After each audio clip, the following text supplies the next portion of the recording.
Back in my hip flexor video series, one of the things I talked about was swing time in sprinting. This is the time from when a foot leaves the ground to when that same foot touches down again. And we looked at a study that measured swing time in a wide variety of people of different speeds. And that study found no correlation between shorter swing times and faster sprinting. So they concluded basically that faster people don't move their legs faster in the air in order to sprint faster, rather they just apply greater force to the ground. However, we now have a study that found that the thighs do move faster in the air. This is the whip from the hip study.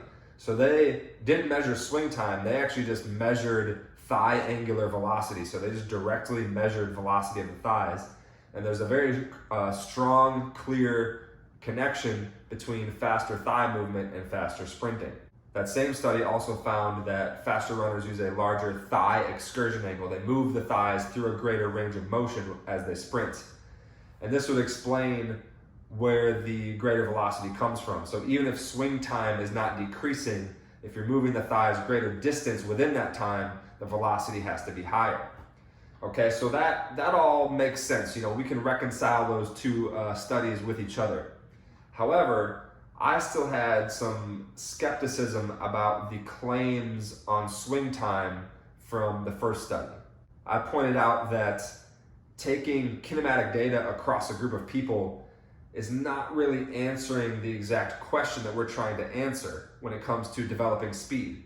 What we want to know is, how do these things change over time in an individual as they get faster, right? What needs to change in order for that speed to increase? So for example, in that swing time study, they pointed out that the top 3 finishers in the 100-meter Olympic final in 1996 had shorter swing times than any of the subjects in the study. So here we have really fast people with very short swing times. And I'm looking at that and I'm thinking, okay, these top of the world sprinters, did they have that swing time when they were age 12? You know, I would guess not. I would guess that it got faster over time, but we don't have data to know that for sure. So I suggested that we should start tracking swing time data. So I've done that a little bit with my athletes, okay? And I have one example to show you. It's a young female that I train.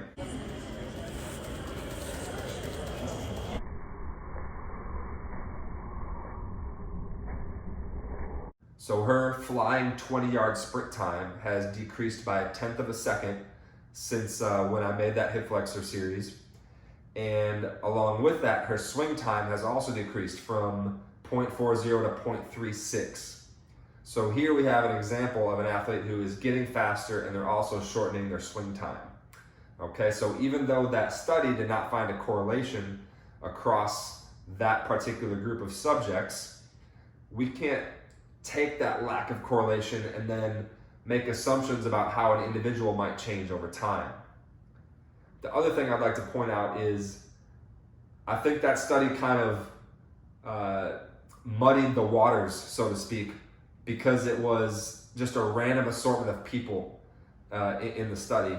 If we had 2 distinct groups of athletes, let's say high-level sprinters and basketball players, and we took swing time measurements on all of them, I think we would find a clear correlation between shorter swing times and faster sprinting.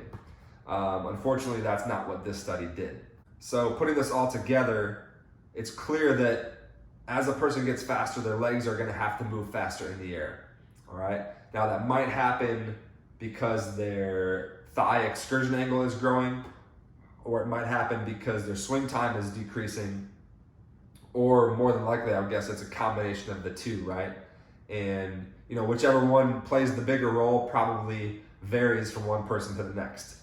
Either way, the legs end up having to move faster in the air.